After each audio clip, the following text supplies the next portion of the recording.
ഇന്നലെ 2 കുരുന്നുകളുടെ അത്യത്ഭുതകരമായ രക്ഷപ്പെടൽ സോഷ്യൽ മീഡിയയിൽ വൈറലായിരിക്കും. അത് നമ്മുടെ ശരിക്കും പറഞ്ഞാൽ അക്ഷരത്തിൽ നമ്മൾ ശ്വാസം അടക്കി പിടിച്ച ആ രംഗം നമ്മൾ കാണാൻ കഴിയുകയുള്ളൂ. അത് ഒന്ന് മലപ്പുറത്താണ്. മലപ്പുറം കൊണ്ടോടി പുളിക്കൽ റോഡിലാണ് ഒരെണ്ണം. അത് അതെ. ഒരു പിഞ്ചു കുഞ്ഞാണ്, മുട്ടിലെഴയുന്ന കുഞ്ഞാണ്. മറ്റൊന്ന് ഈസ്റ്റ് ലണ്ടനിലാണ്. ഈസ്റ്റ് ലണ്ടൻ UK ഈസ്റ്റ് ലണ്ടനിൽ ഇൽഫോർഡ് എന്ന് പറയുന്ന സ്ഥലത്താണ്. 3 ഇത് ദിവസമായിരിക്കണം അതൊരു 3 വയസ്സുള്ള ഒരു പെൺകുട്ടി. ബാലനാണ്. ഒരു പിടിവിട്ട് താഴേക്ക് പോകാൻ തുടങ്ങിയ ഒരു മലയാളി യുവാവാണ് അത് രക്ഷപ്പെടുത്തി. അപ്പോൾ ഇതിനകത്തെല്ലാം ഒരു സാമ്യം ഉള്ളത്, ഒന്ന് മലപ്പുറത്ത് നടന്ന സംഭവത്തിൽ അവിടെ നിന്നുള്ള ആൾക്കാർ ആ കുട്ടിയെ രക്ഷപ്പെടുത്തും, ബസ് ജീവനക്കാർ.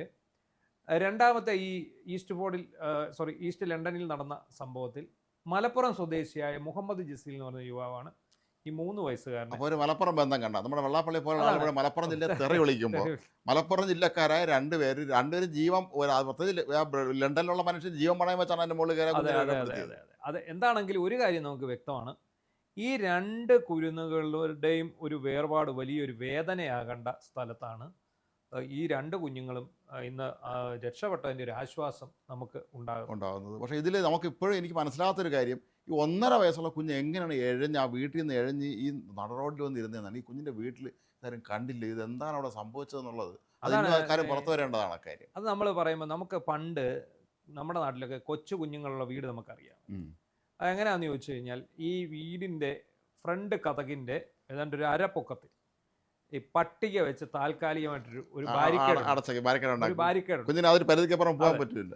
ഇനി മറ്റൊരു ചിലടത്താണെങ്കിൽ ഈ സിറ്റ് ഔട്ടിൻ്റെ അവിടെ ഇതുപോലൊരു സ്റ്റീൽ കൊണ്ടുള്ള പക്ഷെ ബാരിക്കേഡാണ് ഞാൻ കൂടുതലും കണ്ടുള്ളത്. ഈ ബാരിക്കേഡുള്ള വീട് നമ്മൾ കണ്ടോ, അവിടെ മുട്ടലഴയുന്ന ഒരു വിദ്വാനോ ഒരു കുറുമ്പിയോ ഉണ്ടായിരിക്കും എന്നുള്ളത് 100% സത്യമാണ്. കാരണം ഇവനിങ്ങനെ എഴഞ്ഞ് വന്ന് ഇതിലൂടെ എഴഞ്ഞ് അവനെ ഇറങ്ങി അങ്ങ് പോകും. ആ രീതിയിൽ തന്നെ ഇന്നലെ ആ മലപ്പുറം കൊണ്ടോട്ടിയിൽ നടന്ന ആ സംഭവം, അതിനകത്ത് സത്യത്തിൽ നമുക്ക് ഭയങ്കരമായിട്ട് നമ്മളെ സ്വാധീനിച്ച ഒരു വിഷ്വലാണ്.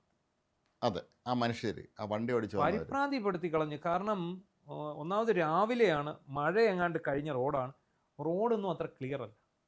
ഈ കുഞ്ഞ് അതിലൂടെ എഴഞ്ഞു വരുന്നത് ഒറ്റ നോട്ടത്തിൽ കണ്ണിൽ പെടില്ല. അത് പ്രത്യേകിച്ച് വലിയ വണ്ടി ആയതുകൊണ്ട് മാത്രമാണ് അത് കണ്ടത്. ഒരു ചെറിയ വണ്ടിയാണെങ്കിൽ ഒരു പക്ഷേ കുഞ്ഞിനെ കണ്ടെന്ന് വരില്ല. വലിയ വണ്ടി ആയതുകൊണ്ട് മുകളിൽ നിന്നുള്ള കാഴ്ച കണ്ട് ഡ്രൈവർക്ക് ഇത് കാണാൻ പറ്റുന്നുണ്ട്. അത് മാത്രമല്ല, ഒരു CCTV വണ്ടിക്കകത്തെ CCTV ഉണ്ട്, അത് പതിയുന്നുമുണ്ട്. അത് എനിക്ക് പണ്ട് ജയറാമൊക്കെ അഭിനയിച്ച ഒരു സിനിമയുണ്ട്, തൂവൽ സ്പർശം.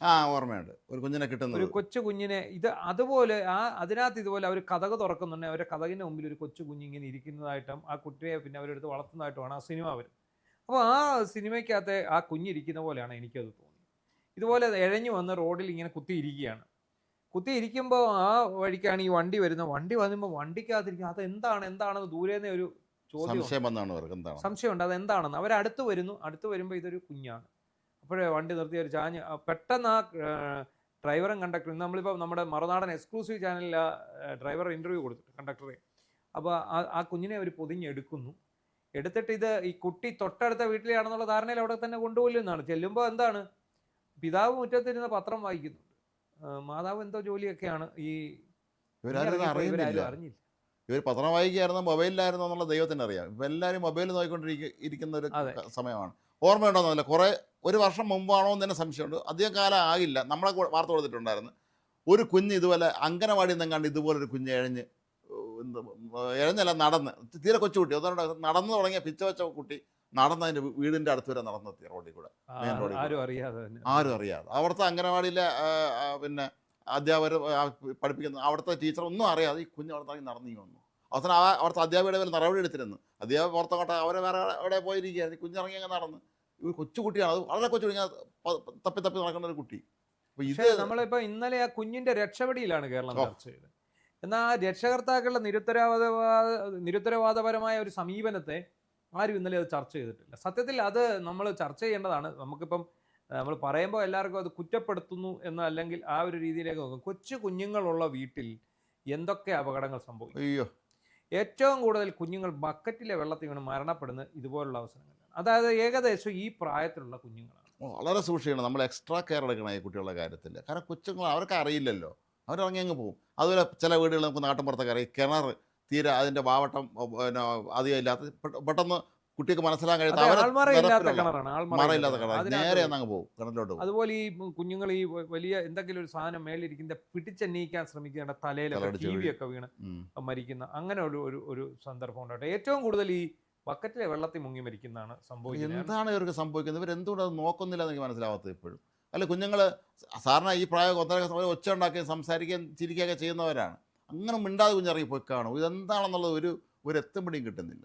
നമ്മുടെ നാട്ടിൽ ഇത് വലിയൊരു പ്രതിസന്ധിയെ മാറിക്കൊണ്ടിരിക്കുകയാണ്. കാരണം കുഞ്ഞുങ്ങൾ പണ്ടൊക്കെ നമുക്ക് കൂട്ടുകുടുംബം എന്നൊക്കെ പറയുന്നത്, കൂട്ടുകുടുംബം പ്രായമായ ആരും അല്ലെങ്കിൽ പോലും അച്ഛനും അപ്പനും അമ്മമ്മയൊക്കെ ആരെങ്കിലും സഹായിക്കാൻ ഒരാളില്ലെങ്കിൽ ഇത് വലിയ ദുരന്തം. അല്ലെങ്കിൽ വീട്ടിൽ കഥ കുറ്റിയിട്ടൊക്കെയാണ് അകത്തുന്നത്. കുട്ടിയെ വീട്ടിനകത്തല്ലേ കാണുള്ളൂ, വെളിയിറങ്ങി പോകില്ലല്ലോ. അവിടെയാണ് നമ്മളിപ്പം ചെയ്യണത്. ഒന്നാമത് അണുകുടുംബമാണ്. പണ്ടൊക്കെ എന്ന് പറഞ്ഞാൽ കൂട്ടുകുടുംബമാണ്. ഒരു വീട്ടിൽ 10 പേര് 12 പേര് ചിലപ്പോൾ 15 16 പേരൊക്കെ ഉണ്ട്. ആരുടെയെങ്കിലും കൈവശം ഈ കുട്ടി ഉണ്ടാവും. ആ ഒരു അവസ്ഥ ഇപ്പം ഇല്ല. ഇപ്പോഴത്തെ എല്ലാ അണുകുടുംബങ്ങളാണ്. ഒരു അച്ഛനും അമ്മയും കുഞ്ഞും ചിലപ്പോൾ അതിൻ്റെ ഒരു മൂത്ത കുഞ്ഞും ഇത്ര കാണത്തുള്ളൂ. മൂത്ത കുഞ്ഞ് പഠിക്കാൻ പോയിരിക്കുകയായിരിക്കും, ഇളയ കുഞ്ഞിറങ്ങി പോകുന്നതോ വരുന്നോ ആരും. പിന്നെ അതുപോലെ ചില രക്ഷകർത്താക്കളുണ്ട് ഈ കഥകൊക്കെ തുറന്നിട്ട് വെച്ച് ചുമ്മാ ആയിട്ട് കിടന്ന് ഉറങ്ങും. കുഞ്ഞിനെ ആരെങ്കിലും എടുത്തുകൊണ്ട് പോയാൽ അറിയൂ. കുറച്ചാൾ മുമ്പ് പണ്ടങ്ങാണ്ട് നമ്മുടെ അടുത്ത സുഹൃത്തുക്കൾ ആരോ ഒരു കഥ പറഞ്ഞാണ് ഈ അശ്രദ്ധയെക്കുറിച്ച് പറയുമ്പോൾ. അടിയന്തരാവസ്ഥ കാലത്ത് ഒരിക്കൽ രാത്രി അതൊരു വലിയ ഒരു ഇടിയൻ SI അവരുടെ സ്ഥലത്താണ്. അതേ രാത്രി ബീറ്റിന് ഇറങ്ങുമ്പോൾ ഈ ഇരുട്ടത്തൂടെ കുറച്ച് 3-4 സ്ത്രീകൾ നടന്നു പോകുന്നുണ്ട്. ഈ ഇരുട്ടാണ്. അതേ വണ്ടി കൊണ്ട് നിർത്തിയത്. നിങ്ങൾ ആരാ എവിടെ പോകണമെന്ന് ചോദിച്ചാൽ ഞങ്ങൾ സെക്കൻഡ് ഷോയ്ക്ക് പോയവരാണ്. അപ്പോൾ കൂടെ ആരുമില്ല കുഴപ്പമില്ല, ഞങ്ങൾ പോവുകയാണ്. അപ്പോൾ വീട് എവിടെ എന്ന് ചോദിച്ചു. വീട് 2-3 കിലോമീറ്റർ അപ്പുറത്താണ്. ഇവർ ഇരുട്ടത്തൂടെ 12 മണിക്ക് ശേഷം നടക്കുകയാണ്. അപ്പോൾ അദ്ദേഹം പറഞ്ഞൊരു കാര്യം ചെയ്യും.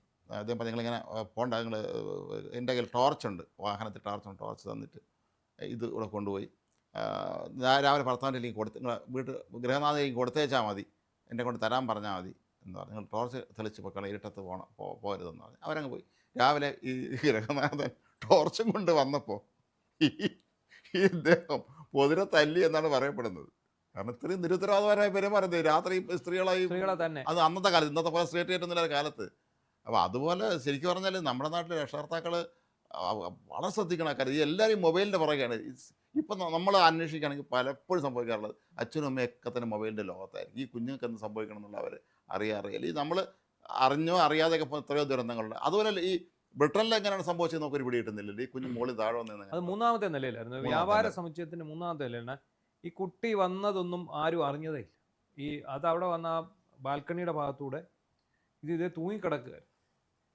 മാത്രമല്ല കുഞ്ഞിനൊരു പരിധിയുണ്ട് പിടിച്ചു നിൽക്കാൻ. അതിന് പിടിയാൻ കിട്ടും. 3 വയസ്സ്. അപ്പോൾ ഇത് ഭയങ്കര ബഹളമൊക്കെ കേട്ടപ്പോഴാണ് ഈ മുഹമ്മദ് ജസീൽ എന്ന് പറയുന്ന ആൾ, അയാൾ അവിടെ ജോലിക്ക് പോകാൻ വേണ്ടി ഡ്രസ്സ് മാറിക്കൊണ്ടിരിക്കുക. ഷർട്ട് പോലും ഇടാതെ ഇറങ്ങി ഷർട്ട് പോലും ഇടാതെ ഓടി വന്നിട്ട് ഇവരപ്പോൾ താഴെ ചെന്നു. അപ്പോൾ ഇവർ ഈ ഇതിലാണ് നിൽക്കുന്നത്, പാരപ്പറ്റ് പോലത്തെ ഒരു സംഭവത്തിലാണ്. അത് പക്ഷേ സുരക്ഷിതമായിട്ട് നിൽക്കാവുന്ന ഒരു ഇടമായതുകൊണ്ട് രക്ഷപ്പെട്ടു.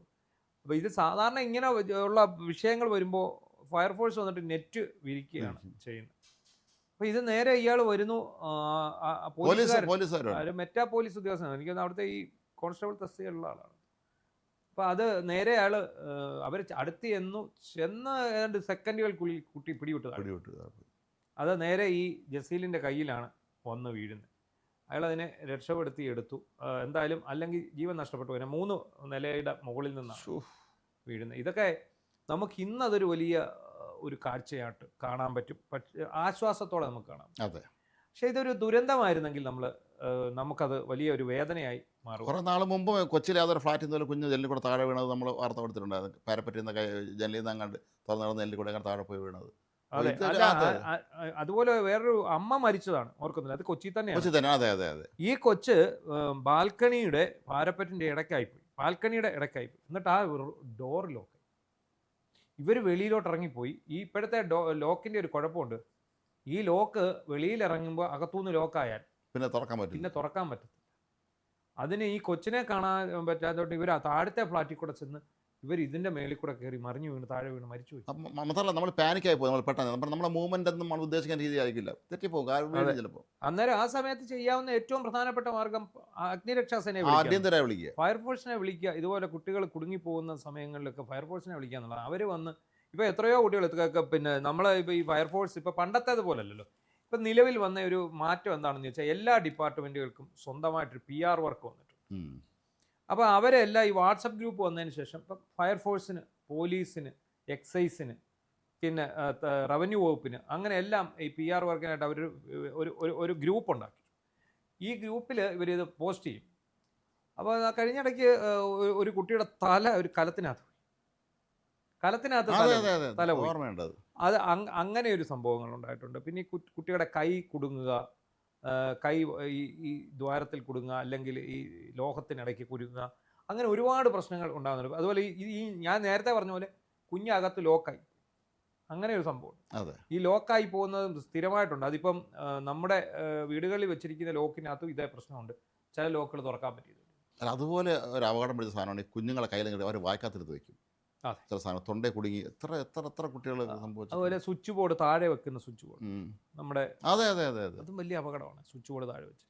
അപ്പോൾ എന്താണെങ്കിലും ശരി, 2 മലയാളികൾ, ഒന്ന് കേരളത്തിൽ നടന്ന സംഭവം, ഒന്ന് ഈസ്റ്റ് ലണ്ടനിൽ ഇൽഫോളിൽ നടന്ന സംഭവം. ഈ രണ്ടിടത്തും നമ്മുടെ മലയാളികളുടെ സമയോചിതമായ ഇടപെടലിലൂടെ 2 കുരുന്നുകളെ രക്ഷപ്പെടുത്താൻ സാധിക്കും. അത് ശരിക്കും പറഞ്ഞാൽ ഈശ്വരാധീനം എന്ന് തന്നെ പറയാനുണ്ടോ. അവർ രണ്ട് കൂട്ടരും അവർ അക്കാര്യത്തിൽ കാണിച്ച ആ ഒരു ഉത്സാഹവും താല്പര്യവും ആത്മാർത്ഥത നമ്മൾ അംഗീകരിക്കണം. ഒപ്പം വീട്ടുകാരുടെ ഭാഗത്തു നിന്ന്, അല്ലെങ്കിൽ ഈ കുട്ടികൾ എങ്ങനെയാണ് ഇങ്ങനെ പുറത്ത് അല്ലെങ്കിൽ കെട്ടിടം മുഴുവൻ താഴേക്ക് പോകുന്നത് എന്നുള്ളത് അവരെ ഉദാസീന ഭാവം കൊണ്ടാണോ, അവരെ വേറെ അറിയാതെയാണോ, എന്തെങ്കിലും അപകടം സംഭവിച്ചാണോ എന്നുള്ള കാര്യത്തെക്കുറിച്ച് എന്തായാലും അത് അടിയന്തരമായി അത് അന്വേഷിച്ച് അത് എന്താണെന്നുള്ള കാര്യം നമ്മുടെ മാധ്യമങ്ങൾ പുറത്തുകൊണ്ടുവരികയാണ് സംഭവിച്ചെന്നുള്ളത്.